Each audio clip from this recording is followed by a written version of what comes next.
Légende FM. Bienvenue à vous sur Légende FM. Aujourd'hui, nous prenons la direction de Landéda pour le festival Jet d'encre ou sur le port de l'Abervrac. On peut y voir des dessins de presse et d'humour exposés jusqu'au 30 août. L'occasion de rencontrer l'un des organisateurs de cet événement qui s'appelle Manu Guy Avarche. Il est entouré de Guy Delaunay qui est dessinateur de presse. On a quelques dessins sur bâche qui sont donc 25 en fait. Bon, liés au tourisme, à la Bretagne, des choses souriantes. Mais après, on tenait aussi à montrer le travail au quotidien des dessinateurs. Donc, il n'y a pas de thématique sur les autres dessins, quoi. C'est-à-dire que c'est l'actualité de l'année ou du mois, quoi, des dessinateurs. Parce que sinon, ça fait fausser un peu le truc, quoi. Donc, oui, de toute façon, la thématique pour ce type d'exposition, ça reste de façon fondamentale le dessin d'humour. Alors l'humour est soit politique et je dois dire que ces derniers mois, on a eu de quoi alimenter les dessins avec un certain nombre de décisions, un certain nombre de surprises et puis un certain nombre d'événements qui étaient plutôt faciles à commenter. Et donc on s'est lâché là-dessus beaucoup. Les dessinateurs sont tous des dessinateurs invités, ils ne font pas partie d'une association. C'est simplement une confraternité de dessinateurs qui sont solidaires et beaucoup d'entre eux sont de la région Bretagne et certains viennent de beaucoup plus loin.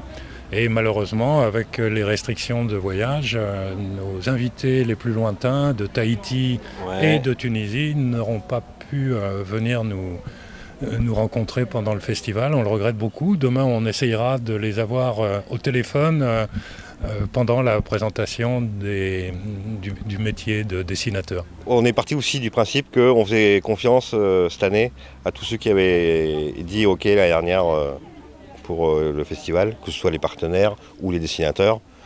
Donc les 7 de l'année dernière sont de retour. Donc il y a moi, il y a Guy Delaunay, Nono, Alain Goutal, Alain Faujour, José Marquez, Alain Dubouillon, plus Gilles Lasserre qui expose mais qui est absent, Willis from Tunis, qui est Nadia Kiari en fait, qui expose également, et Loïc Schwartz qui est présent aussi ce week-end. Tout ça n'aurait pas lieu si autour de nous, toute la population ne nous soutenait pas.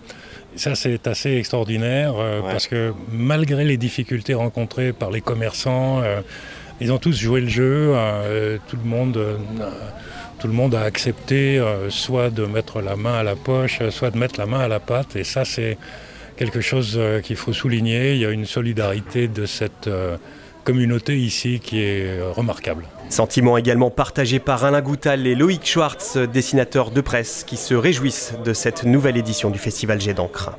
La première édition a été géniale, c'est pour ça qu'on est revenu. Et puis en plus, on a quand même la chance de venir dans un festival qui est maintenu, même s'il y a eu un mois de plus, si tu veux, mais un décalage d'un mois. C'est quand même assez rare actuellement. Tous les festivals cessent pour les raisons que l'on sait, quoi, avec le Covid. Et celui-ci, effectivement, est maintenu, donc c'est que du bonheur. C'est une ambiance extraordinaire, hors du commun. Vraiment, sans flagornerie. Quelles sont les thématiques qui vous inspirent actuellement ? Le port du masque. Nous on suit... c'est un peu pareil pour toi, je pense. Oui, on suit le fil de l'actualité. En fait, que ça nous inspire ou pas, on essaye de trouver des idées à mettre en dessin par rapport à ce qui se passe dans le monde. Donc voilà, on ne choisit pas vraiment notre thématique. Mais c'est riche. Mais oui, il y a de quoi faire. C'est très très riche, aussi bien en politique hexagonale qu'en politique étrangère, quoi. On a quand même des clients qui nous fournissent tous les jours de la bonne matière, entre guillemets bonne matière. Quand tu as la chance d'avoir des Trump, des Bolsonaro, par exemple, ou même dans l'équipe de Macron, les dernières élections, c'était quand même que du bonheur, les dernières municipales. Bon, puis c'est vrai que le Covid, le coronavirus, là c'est un truc inédit, quoi. Ouais.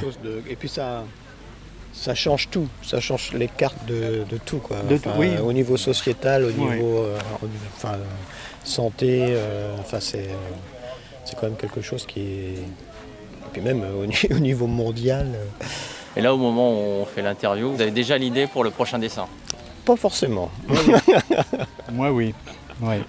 C'est une information que j'ai entendue ce matin, qui était à prévoir, mais tout le monde disait que le nouveau gouvernement allait faire des efforts au niveau de l'écologie.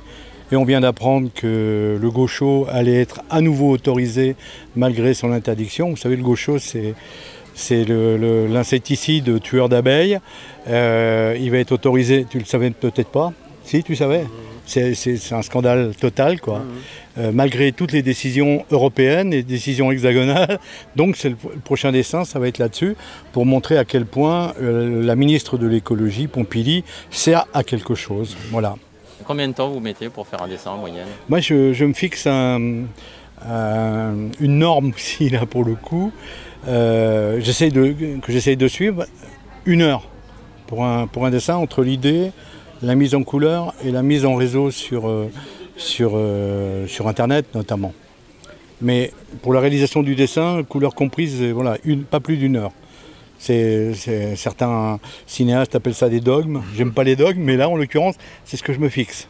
Alors, c'est plus ou moins, des fois c'est moins, des fois c'est plus, mais c'est à peu près voilà.